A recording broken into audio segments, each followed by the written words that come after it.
Amados queridos de Deus, a palavra de Deus hoje para o culto no lar está no Evangelho de Mateus, no capítulo 14. Essa palavra é uma palavra muito forte, meus irmãos, como toda a Bíblia, né? Mas o mais forte aqui nessa palavra está no versículo 31, né?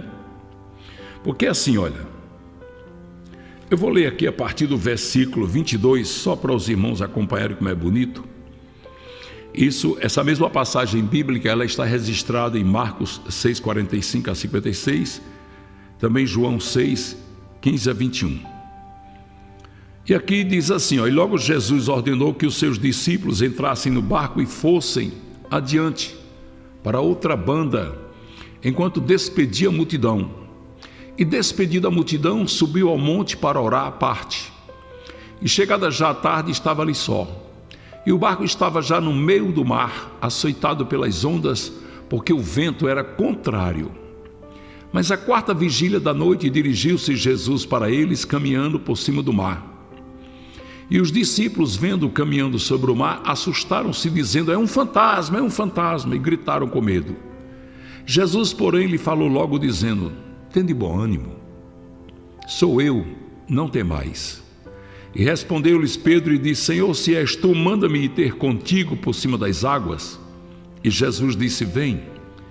E Pedro, descendo do barco, andou sobre as águas para ir ter com Jesus. Mas sentindo o vento forte, teve medo, e começando a ir para o fundo, clamou dizendo, Senhor, salva-me. E logo Jesus, estendendo a mão, segurou e disse-lhe, homem de pequena fé, por que duvidaste? E quando subiram para o barco, o vento se acalmou. E aproximavam-se do barco e o adoravam, dizendo, é verdadeiramente ele o Filho de Deus. Essa passagem bíblica, irmãos, ela traz uma reflexão muito bela para nossas vidas. Porque aqui nós vemos uma situação de Pedro caminhando sobre as águas.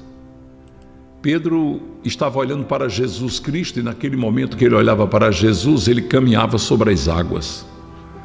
Em outros olhares sobre nossas vidas, quando nós estamos olhando para Jesus, a gente caminha sobre os problemas da vida, né? Dificuldade, luta, todo mundo tem. Mas quando você está focado em Jesus Cristo, o seu olhar é para Ele. E quando você olha para Ele, os problemas vão ficando para baixo. Você vai passando por cima de tudo. Era o que acontecia com Pedro. Só que a palavra diz que Pedro olhou para o mar, olhou para a água estava forte, a ventania era grande. Então logo ele olhou, ele começou a descer. Só que quando ele estava ali afundando, ele disse, estendeu a mão dele e disse, Senhor, me socorre. E olha que Pedro era pescador, nadador profissional.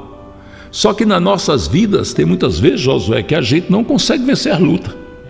Você sabe que é forte, você sabe que é inteligente, você sabe que tira de letra, mas tem situações que vêm que é mais forte do que você. É quando você precisa da mão de Jesus Cristo. É quando você precisa que Jesus olhe para você e tenha misericórdia de você. Foi isso que Pedro disse. Senhor, eu sou pescador, eu sou nadador, mas eu estou afundando aqui no meio de uma ventania, no meio de um mar revoltado, no meio de uma situação que eu não consigo sair dela. Eu sei que tem pessoas aqui que estão me assistindo, que estão passando por situações que você já disse mesmo para Deus, Deus, eu não consigo sair daqui não. Se o Senhor não me tirar daqui, se o Senhor não me ajudar, eu não sei o que é que vai ser da minha vida não. Eu não sei o que vai ser da minha vida. E hoje eu estou aqui para lhe dizer, em nome de Jesus, clame por Ele e olhe somente para Ele. Irmãos, não adianta, nós somos crentes, nós acreditamos em Deus, mas há momentos em nossas vidas que a gente fica olhando para o problema e esquece de olhar para quem resolve o problema. Sabia disso? Você fica olhando para o problema, mas você de repente começa a olhar a situação e vendo a situação como se você não fosse capaz de resolver a situação. E muitas vezes não somos mesmo. Você já viu aquele adágio popular que as pessoas dizem, engole um camelo, engole um elefante, se engasga com mosquito? Porque tem situações que elas são grandes e você tira de letra, mas tem outras pequenininhas que engancha mesmo, porque são situações emocionais, são situações sentimentais, são situações que se fosse com um estranho você resolveria, mas como é com uma pessoa amiga, uma pessoa que você ama, você tem mais dificuldade para resolver. Não é assim não, Josué? É, porque a hora você tem o poder para fazer, mas não quer fazer para não machucar, não quer fazer para não causar mais problema, não quer fazer para não ferir o coração. Nessas horas é Deus que entra com a providência, porque Deus consegue resolver tudo de uma maneira que todos fiquem satisfeitos.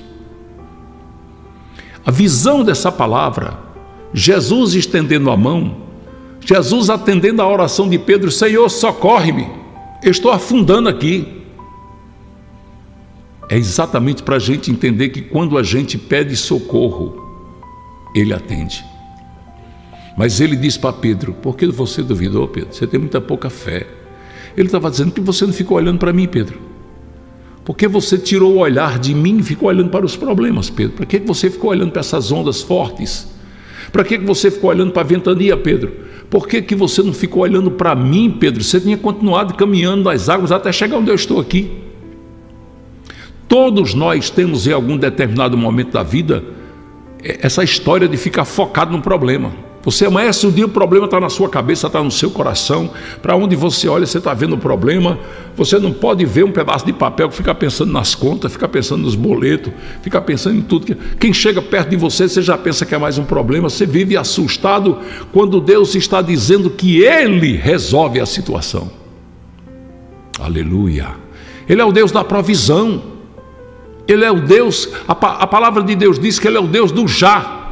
Aquilo que para mim e para você é impossível ser resolvido, Ele resolve no estalar de dedos.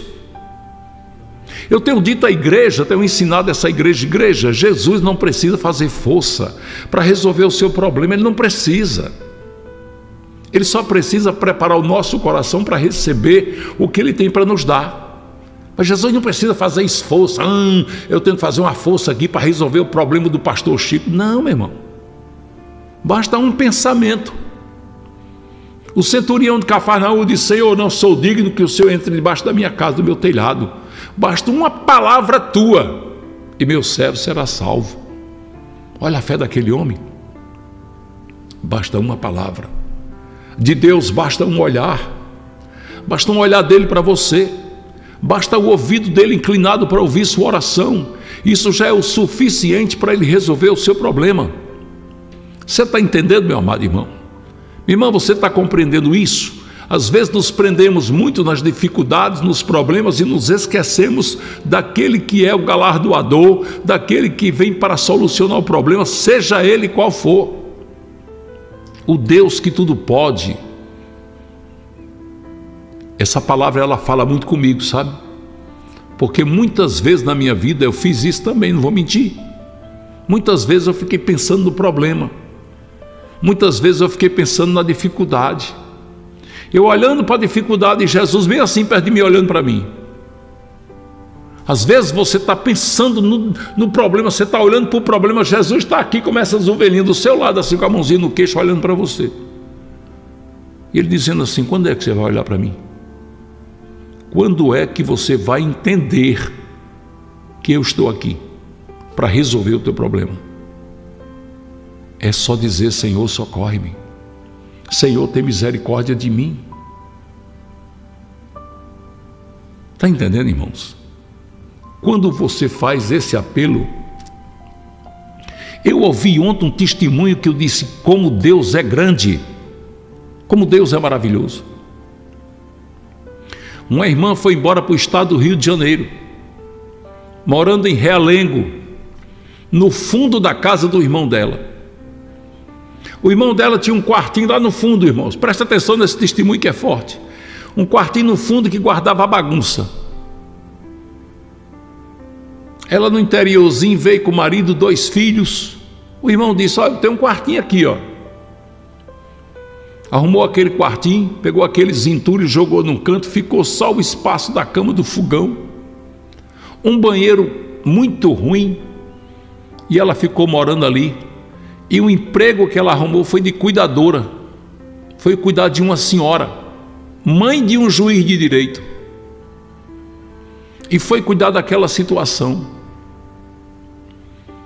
Cuidando da senhora, passava o dia inteiro com a senhora e às vezes tinha que dormir lá, porque quando o juiz viajava, o juiz era juiz e a mulher do juiz era promotora. Quando eles viajavam, ela ficava às vezes final de semana inteiro com aquela senhorinha, uma senhorinha já de mais de 80 anos. Mas só ela estava trabalhando, o marido dela vivendo de bico, morando naquele cubículozinho, então uma situação tão triste. E aquela senhora foi se apegando a ela, foi gostando dela. Depois de quase 2 anos no meio daquele sofrimento, a senhorinha disse: minha filha, você mora onde? Ela disse: eu moro num quartinho no fundo da casa do meu irmão, porque eu não posso pagar aluguel, eu moro lá de favor. E E minha filha trabalha aqui, e seu marido trabalha em quê? Meu marido só faz bico, às vezes ele vigia carro, lava carro na rua, ele não arranjou nada ainda. E meu filho mais velho fica com a minha filha mais nova para mim poder trabalhar. A senhora disse: é mesmo? É. Aí a senhora disse: minha filha, eu queria conhecer sua casinha, eu posso ir lá ver? Ela disse: a senhora não vai gostar não, mas eu queria ver. Ela disse: então tá certo, peça a seu filho para levar a senhora, porque eu não tenho carro para levar a senhora. Aí o filho dela veio, foi lá, levou a mãe dele lá. Quando a senhora chegou lá, que viu o estado que ela morava, a senhorinha começou a chorar. A senhora de 83 anos começou a chorar. Aí ela disse: não chore não, por que a senhora está chorando? Ela disse: como é que você morando aqui, minha filha, trabalhando tanto, tem toda essa bondade no seu coração? Ninguém vê você reclamar de nada, minha filha. Minha filha, você é uma mulher de Deus. Ela: mas eu sou feliz. Eu morava na roça, sofria muito lá, aqui eu estou bem, graças a Deus. Quando Deus quiser, Ele me tira daqui. Eu estou orando para isso. Quando foi no outro dia que ela foi para a casa daquela senhora, que ela chegou lá, aquela senhora disse: olhe, no final da tarde, meu filho vai vir aqui e vai levar você para olhar uma casa para você morar. Aí o filho dela veio, o juiz, levou ela. Era uma casa que essa senhora tinha mais de 50 casas alugadas. Levou ela na casa, ela olhou: eu não acredito não, a senhora vai deixar eu morar nessa casa, mas eu não posso pagar. Ela disse: não, essa casa é sua, eu estou lhe dando. Deu a casa a ela. Diga aí.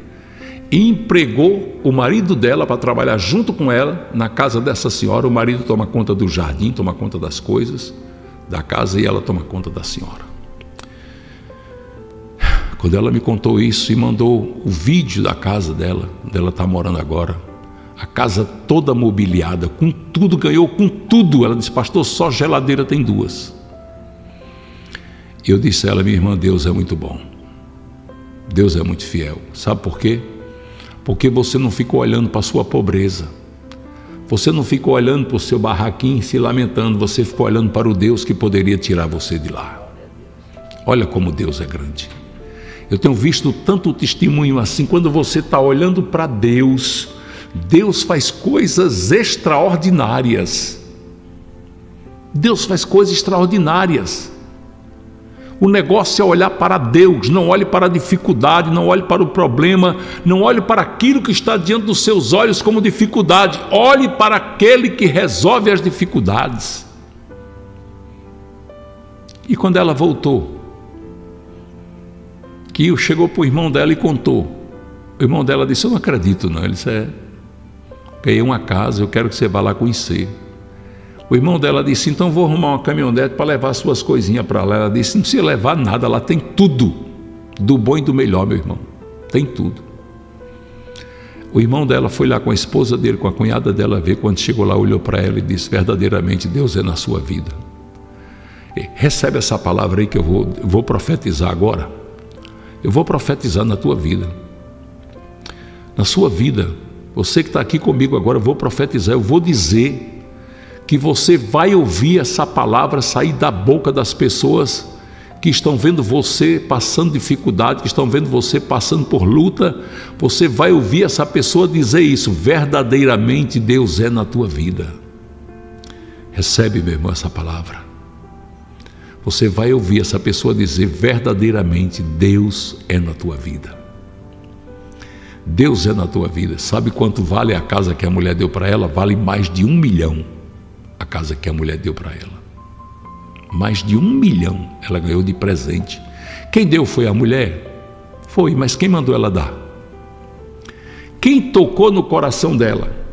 Quem foi que levou aquela mulher lá no barraquinho, não é nem barraquinho não, lá no quartinho, no fundo da casa do irmão dela? Quem que levou aquela mulher rica, poderosa, mulher de um desembargador, que já viúva, foi lá olhar aquele barraquinho, uma mulher com 83 anos, foi lá olhar aquele barraquinho? Quem foi que levou ela lá para ver com os olhos dela a situação que aquela mulher que trabalhava para ela, morava naquela situação, chegava na casa dela, nunca reclamou, nunca chorou, nunca murmurou, nunca disse nada, somente servia a sua patroa com alegria, seu sorriso no rosto, a felicidade, porque sabia o Deus que ela tem.